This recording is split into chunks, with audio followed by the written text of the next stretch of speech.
Payg'ambarimizning hijratidan nimalarni o'rganib olaymiz? Bizga qancha uzoq ko'rinsimi, o'z vatanimizga qaytadigan to'g'ri yo'l barpo qilishda payg'ambar sallallohu alayhi va sallamning hijratidan oladigan darslarimiz to'limi muhim. Balkim biz yangidan boshlaymiz, lekin bu qadam payg'ambarning qadami bilan o'rtaq qimmatdan ayrila olmaydi. Usayl G'ifari Madinaga hijrat qilgan vaqtda payg'ambar alayhissalom Makkadan ayrilganida Makka qaysi holatda edi deb so'radi. Usayl Makkaning go'zalligi va havosi haqida so'zlashga boshladi. Payg'ambar alayhissalom Usaylni to'xtatib, "Bo'ldi qol Usayl, bizni yig'latma, ko'nglimizni aromida qo'y" dedi. Shundoq. Hatto payg'ambar alayhissalom ana yurti Makkadan ayrilganiga yig'lagan. Hatto Makkaga qarab xitob qilib, "Sen nima degan go'zal va suyumli shahar a? Agar xalqing meni chiqarib o'tmagan bo'lsa, sendan boshqa yerda yashamaydim" degan. Hayron qolvatamsiz? Siz balki Makkaga borgan kishi u yerning Qur'on Karim giyah unmaydigan qaqasliq deb sifatlagan, yashashga mos kelmaydigan bir cho'llik ekanligini biladi. Shundoq turuqliq payg'ambarimiz nimishqa undaq deydi deyishingiz mumkin. Javobi nihoyat oddiy. U giyah unmaydigan qaqasliq dal payg'ambarimizning ona vatani bo'lg'achqa shundoq degan va vatanini sag'inib ko'z yosh qilgan. Albatta, vatanning nimaligini bizdek musofirchilikda yashamagan kishi bilmaydi. Esangizdami? Qur'on Karim vatandan ayrilish azobini o'lim azobidan keyin qildi. Agar biz ularga o'zinglarni o'ldiringlar yoki yurtinglardan chiqib ketinglar deb amr qilgan bo'lsak, ya'ni ilgirkilarga yuklagandek og'ir taklifni ularga yuklasak edik, ularning ozg'inisidan boshqasi buni ijro qilmaydi. Nisa surasi 66-oyat. Kunimizda siyosiy jazolarda surgun qilish o'lim jazosidan keyin turdi. Abdurrahman Daxil al-Kavakibi, Ibn Xaldun, Napoleon va ulardan boshqa nurg'unlagan kishilar, hatto hijrat qilgan sahobalarmi bu nomning qo'polligiga qaramasdan muhojirlar deb ataldi. Hatto payg'ambar alayhissalommi payg'ambarligining eng muhim vaqtlarini Madinada o'tkazgan turug'liq Madinalik deb atalmasdan Makkalik, Qurayshlik payg'ambar deb ataldi. Payg'ambar alayhissalom ana yurti Makkada har turli aziyatlarga uchragan bo'lsa-mu, unidan qo'g'lab chiqarilgan bo'lsa-mu, aslini inkor qilmadi. Shundoq u zot hijrat qildi. Lekin hijrat yurtida shundoq bir ummat barpo qildiki, u ummat nusrat bayroqlarini ko'targan holda Makkaga kirib, uni fath qildi. Makkani emas, dunyodagi qanchalagan yurt makonlarni fath qildi. U zot hijrat qilganda faqat birla musulmon bilan hijrat qilgan edi, lekin qaytganda 10 minglagan musulmonlar bilan qaytdi. Buningga qaramasdan Rasululloh islom davlatining markazini hijrat yurti Madinadan ana yurti Makkaga yo'tkimadi. Hatto ana yurti Makkaga dafn qilinish yoki muborak jasadining tug'ilgan ana yurti Makkaga yo'tkilishini vasiyat qilmadi. Xo'sh, undaqda biz payg'ambarimizning hijratidan nimalarni o'rganib olaymiz? Biz buningdan, ya'ni payg'ambarimizning hijratidan mayli qaysi holatda bo'layli, eng cho'ng nishonimizda sabit turishni o'rganib olishimiz kerak.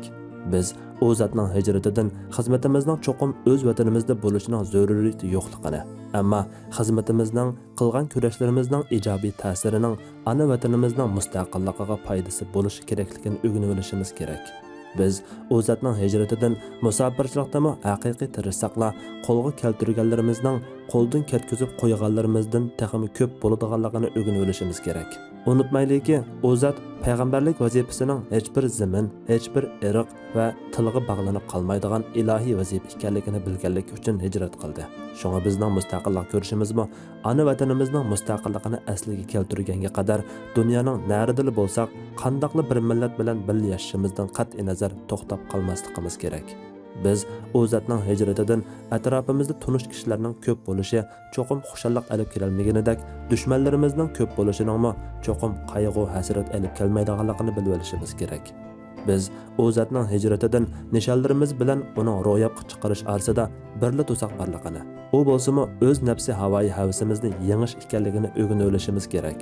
Biz o zatning hijratidan ahd turish, ilm olish, amal qilish va salih ibodatlarni izchil davomlashtirishning faqat Alloh rizoligi uchun xolis bo'lganida jihad hisoblanadiganligini va haqiqiy foyda olib keladiganligini yakunlab chiqarishimiz va ana vatanimiz uchun hijrat qilganligimizni har qachon esimizda ching saqlashimiz kerak.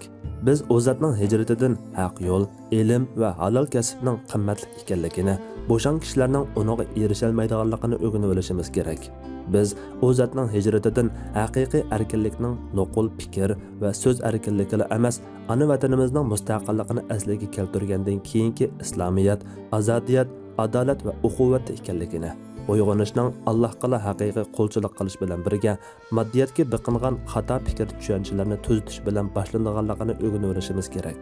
Biz u zotning hijratidan koinotning seningcha yoki meningchadan cho'ng ekanligini, uningda seningmi, meningmi aqlimiz yetmaydigan o'xshamasliklarning borligini, balki uni Alloh taolaning agar Parvardigoring xolis edi, butun odamlarni albatta bir ummat, ya'ni bir dinda qiladi. Ular din to'g'risida davomli ixtilofdadir. Faqat Parvardigoringning rahmatiga erishganlar buningdan mustasno.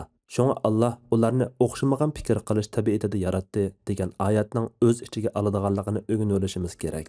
Biz u zotning hijratidan bizning Allohning maxluqlari orasidagi bir maxluq, ummati Muhammad orasidagi bir millat ekanligimizni, bizning faqat o'z vatanimizning mustaqilligini asliga keltirib, bu ummatni hurmatga erishtirgandala, ondan hurmatlanganligimizni o'rganib olishimiz kerak. Biz o zotning hijratidan bizning shaxsiy kimligimiz va e'tiqodimiz bilan izzatli bo'lishimizdan, mustaqil ona vatanimizdagi haqiqiy qimmatga ega insoniyligimiz va hurligimiz bilan izzatli bo'lishimizning taxami qimmatga ega ekanligini yakunlab chiqa olishimiz kerak.